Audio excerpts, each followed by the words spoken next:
It's like tinfoil, but way better. Howdy folks, and welcome back. If you're new here, these are stories I get from fellow Minnesotans that I talk to on Craigslist, Facebook, Nextdoor, which is similar to Facebook, or in person. This story is actually one of the first ones I received a few years ago but never got around to sharing it, and not because it's bad, it's actually one of my favorite sightings I've heard.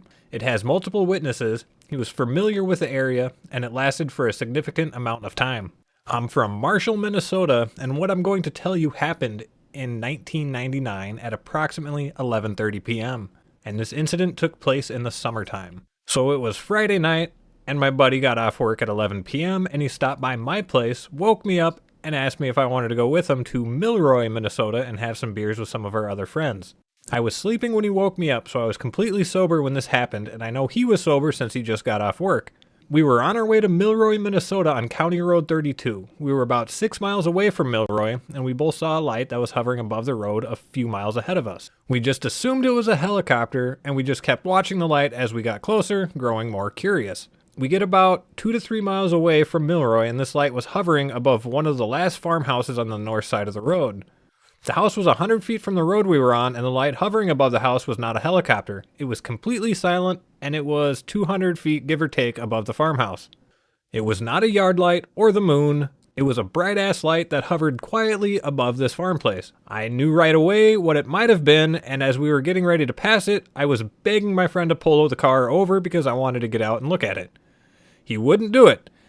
He turned ghost white, would not even look at it as we passed by it, and even sped up to 80 miles per hour until we got to Milroy. The light was on his side, and he got a good look at it, and turned his head and wouldn't look at it again. I personally think his friend's reaction is kind of funny, and my buddy's dad actually has a story. He was doing some new construction, new neighborhood or whatever. No one was living there yet. There's just a bunch of houses in the process of being built, and I don't know exactly what time, but he was working late, and he comes out, and apparently there was a UFO hovering there, and it scared his dad so much that he went back in the house and spent the night in the basement. Beside the point, but I just find it funny that people freak out that much about seeing a UFO. I'd personally, and with this guy, I would pull the car over and probably want to get out. All right, continuing on. I was passenger side, all I saw was a light. I was focused on him, trying to get him to pull over. The car windows were open, and we heard nothing coming from whatever it was. It remained above that farmhouse for at least 15 minutes because when we got to our friends on the edge of that side of town, I told them about it and 6 of us went outside to look at it and it was still there. We were outside maybe 15 minutes and it was just gone. Nobody saw it disappear. It was the weirdest thing. It was just gone. We did not physically see the light disappear. It was like we looked away and then looked back and it was gone. I've drove past this place more times than I can count. There was no yard light. There is nothing on that property that it could have been. I've never seen this happen again. My buddy who was with me, apparently so scared he would never talk about it when I brought it up. It freaked him out. He turned so pale when he saw it. I was all for getting out and checking it out. I was not scared in the least.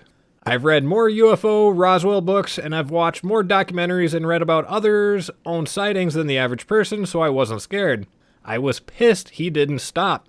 I was 20 years old when this took place, and he was 23. My theory about what was going on, and it's a stretch, is that during that time, whoever was living in that house, someone was an abductee, and that's what we witnessed that night. I've always wanted to stop there and ask questions, but I know how crazy it would have sounded. And I actually asked him in a follow-up email if he'd be willing to drive to that house with me and talk to the homeowners, see if they ever saw anything, but he pointed out that it happened so long ago that he's not sure if the same people live there, but that would have been pretty awesome to talk to the homeowners and see if they've ever seen anything, or maybe they have stories of being abducted and he actually did see that. We absolutely saw this. I'd put it on my children.